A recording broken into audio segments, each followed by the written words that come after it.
Hi, and welcome back to Football Made Simple. The Champions League has hit the business end, and two master tacticians with contrasting styles squared off when City hosted Atleti. City came in as favourites, and in the end they did come out on top thanks to a De Bruyne goal, while Atleti were barely a goal threat. The XG finished 0.94 to 0.07, backing this up. But what tactics did both managers use? Let's take a look. And this is how both managers chose to line up for this match, courtesy of the OneFootball app. OneFootball is the best football app around, and I'm happy to say they're sponsoring this video, and you can download it for free through the link in the description below. It will give you formations like this for every league you choose to follow, but you can also follow individual players. You can get stats for both, news, and so much more, and by downloading through the link below, you get the best free football app around and help to support the channel. We'll concentrate on City on the ball as they had 71% possession. Atleti rarely looked to press, being content in a mid to low 5-3-2 block early on in the game.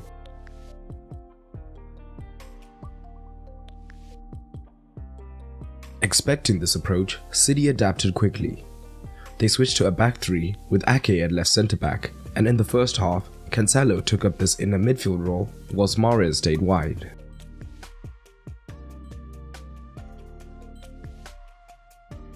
And Atleti looked to protect this crucial part of the pitch, called Zone 14, by keeping the two forwards extremely narrow, and the midfielders narrow as well, making it difficult to find Rodri at times. Occasionally, Gundogan would drop deep alongside Rodri to help this, but this was not the main focus.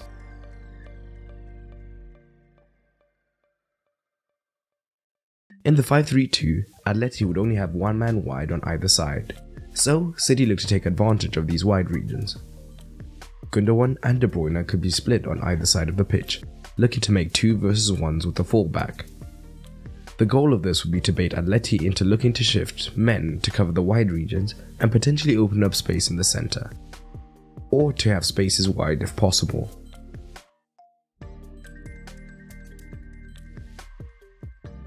This could be exacerbated on the left by Ake pushing high, and on the right it would be Stones to push up to create a 3.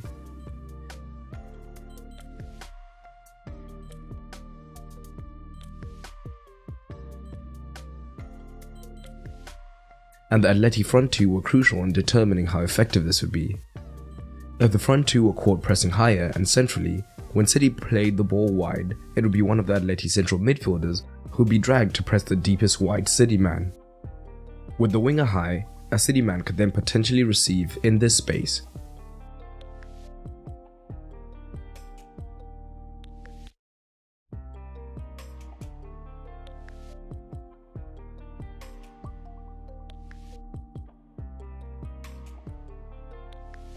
But for the most part, the front two were disciplined and looked to shift wide when the ball went wide instead, allowing the midfielders to remain one layer deeper and track the City midfielder who had moved wide, and this helped to prevent the overload.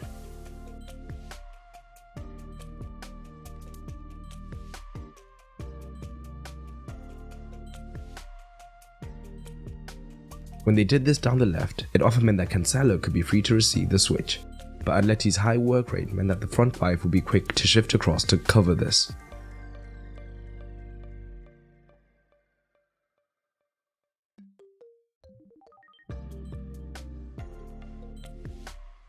But City often found themselves struggling to create anything, so they soon switched their approach. Where before they were using a shape similar to a front 5, with Cancelo playing as a midfielder, meaning that they were often man-to-man with the Atleti back 5. So when they did manage to maneuver switches, the City wingers could be quickly closed down. But now, Cancelo often played as the widest man, giving Mahrez the freedom to drift in centrally, meaning that City now had a front 6 in effect. So a man advantage.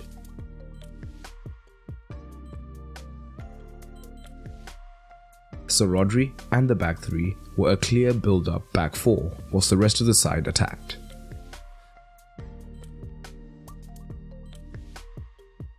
Stones also tended to drive more centrally now to try and draw an Atleti midfielder.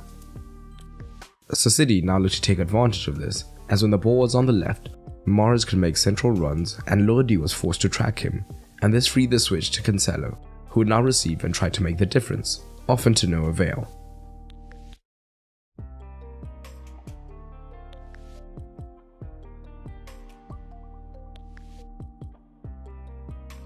Another goal of this shape was that there were now 4 men central for City. So hypothetically, if Atleti tried to cover this space too much, it would mean that City now had a lot of space out wide. And if they stayed too wide, they had 4 potential options to find between the lines. But Simeone mitigated this very quickly. Where before it was a front 2 that forced 3 midfielders to cover the width of the pitch, now he switched to a 5-5-0, meaning they now had more men wide covering potential switches and wide overloads, whilst keeping 3 midfielders central to cancel any space here.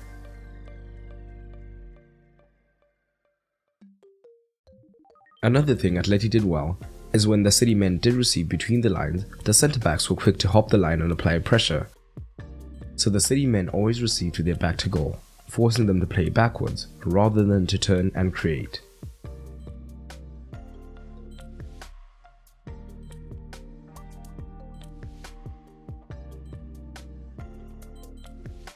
But the last City goal was a combination of Pep's front 6 tactics and the one occasion where Atleti was slightly lapse. City have what would usually be the front 6 if Bernardo pushes high. Cancelo wide means that Foden, in for Mahrez, can drift central. Stones also pushes high to try and create the wide overload. Cancelo wide means that both Felix and Lodi have an eye on him, so Foden is left unmarked temporarily. KDB here means that Lodi is hesitant to press as aggressively as Atleti usually do, so it's now a rare occasion where the City man can turn. Now Lodi looks to press Foden, but it's too late, as Foden is turned and Lodi pressing has just created a gap for De Bruyne to attack and receive and finish. Overall, it was a game that played out as predicted, with Simeone only interested in counter-attacks, and a patient City eventually picking them apart. But it still leaves the tie in the balance, particularly with the abolishment of the away goal. So down below I want to know anything else that you noticed, as well as your prediction for how the second leg will turn out. And for the tactical score, it's an interesting one. One can argue that Simeone's game plan went almost flawlessly, aside from one lapse, limiting City to under 1 XG. However, they did have 0 shots, so he only earns a 6.5. Pep was willing to take calculated risks in committing so many numbers forward and handled the counter-attack well, earning him a 7. But what are your ratings? Drop them down below. I hope you enjoyed this video, and if you did, you might enjoy the content available on my Patreon. Not only does Patreon help to support the continued production of content, as I am a one-man team, but it also gives you early access to videos that will come on the channel. You'll also get exclusive videos, get to vote on polls, and so much more. And it's cheaper than ever, no longer having a tier system, so everyone on the Patreon gets access to all the content. So head over to patreon.com/footballmadesimple to check it out. But that's all for today, and remember, keep it simple.